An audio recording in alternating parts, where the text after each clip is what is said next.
চট্টগ্রামের মোস্তফা হাকিম কলেজ এবং আকবর শাহ থানায় বৈষম্যবিরোধী ছাত্র আন্দোলনের কর্মীদের ওপর হামলার প্রতিবাদে বিক্ষোভ করেছে সংগঠনটি।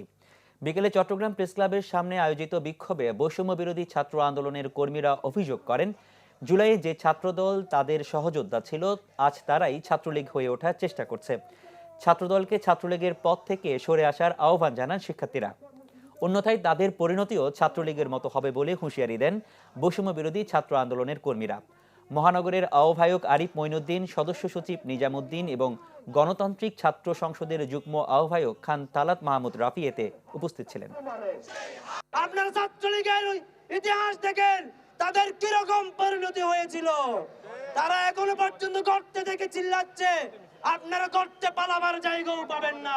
দুই তিনজন হাতে রামদা ছিল, ওরা বলা করছে নিজেদের মধ্যে, ওকে মেরে ফেল, না হলে আমাদের পরবর্তীতে সমস্যা হবে। আপনারা ইতিহাস থেকে শিক্ষা নেন, নয়তো বাংলাদেশ থেকে যেই শেখ হাসিনার ফেসিবাদ পালাতে বাধ্য হয়েছে, আপনারাও সেই জায়গাটিতে ফিরে যাবেন।